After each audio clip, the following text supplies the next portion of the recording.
Hi everyone, this is Minnie. I wanted to show you guys some of the soap that I've made recently.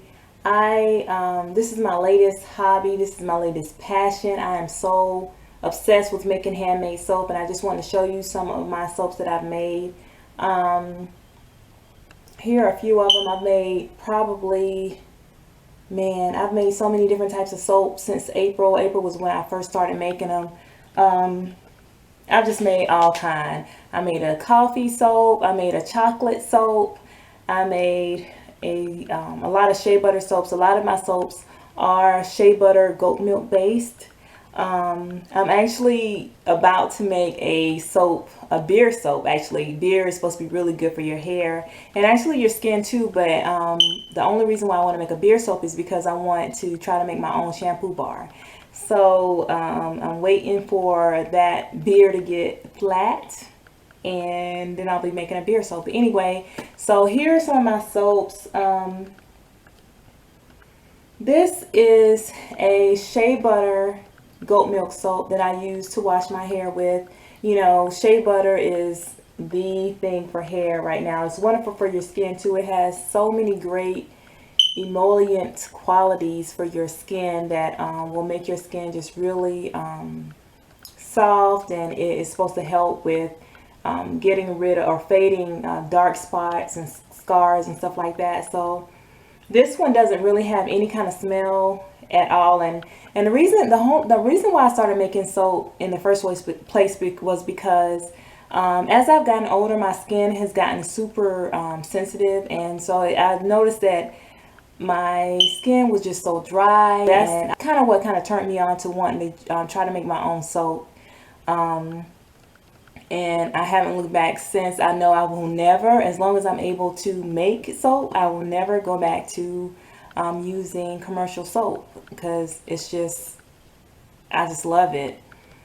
So anyway, like I said, it has a light shea butter smell. If you know what real shea butter smells like, it's not like that really smoky smell, but it has that shea butter smell a little bit. But the shea butter that I also use is fair trade shea butter, so it's a little more expensive, but I know that I'm getting a good quality shea butter, and I know that it's for a good cause, and the people are actually getting paid what they should be getting paid, or they're getting paid a fair wage for the stuff that they do, the women who are creating the shea butter from the little shea butter nuts. But anyway, so this is the shea butter soap that I have.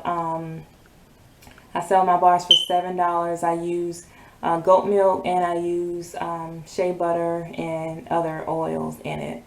Um, so another one that I have, this one, and I just started experimenting with essential oils. So this one has lavender and rosemary essential oil, and I just love it. I just absolutely another one love that I have.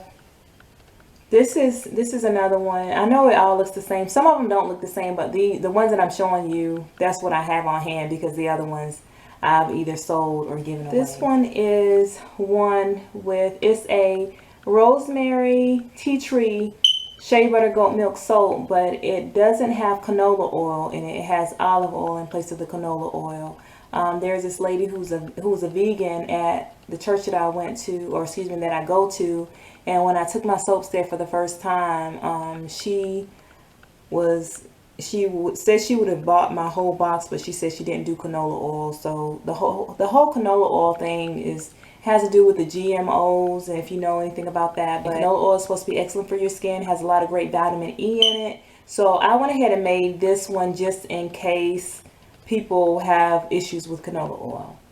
I don't have issues with it, but anyway, and as you can see, you see that little circle. This is what is called gel. When you're making soap gets really, really hot. Like when you're making soap with the lye and the oils, and when you put it in your mold, that soap is still getting hot, and it's a lot of times what people will do, they will insulate it so that it can stay warm, and so that gel look will go all the way out. It'll be extended to the outer edges. So this one is a favorite. People love this stuff. I mean, I sell out of this so quickly. So when I made this, I made a huge batch because I know that people love this stuff. So it's one of my favorites. I love rosemary, and I like tea tree. And I used this a lot in my hair as well because those two essential oils are great for your hair. Another soap that I have where I actually included a fragrance. This one has, if you look really close, this one has I have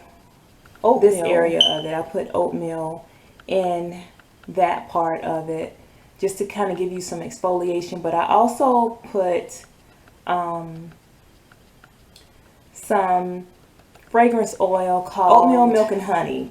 Oh man, that smells really, really good. I love the way that smells, and I think it's a nice masculine smell too. It also is made with coconut milk, so this is a little different.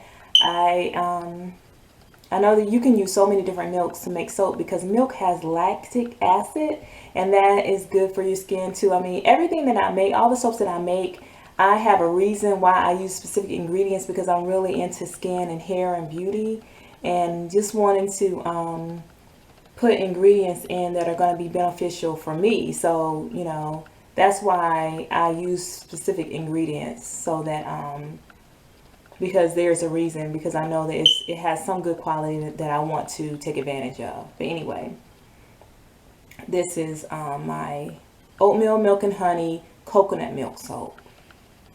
And this one is my last soap that I'm going to show you. This is my peppermint lavender soap, and actually one of the ladies at my church, she wanted a soap that had peppermint because she liked peppermint. So this is what I made for her. Now this was my first time using any kind of pigment. I used the green and I also used the purple, the lavender too, but it just didn't show up really. But you can really smell it on this end. You can smell the peppermint, but you can't really smell the lavender that much. It has great lather. All of my soaps have great lather because I include castor oil in it, because castor oil gives you a wonderful, wonderful lather. Also, coconut oil gives you a wonderful, wonderful lather.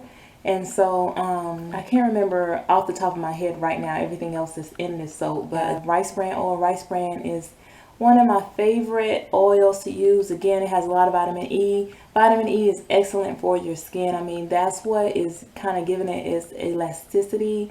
That is what it's just going to help that protein in your skin to just continue to be nourished and to stay looking good, as for lack of a better word, looking good. But anyway, also I've kind of experimented with making body butters as well, and so this is a anti-aging facial cream that I made. It has, I know this is like the end of it.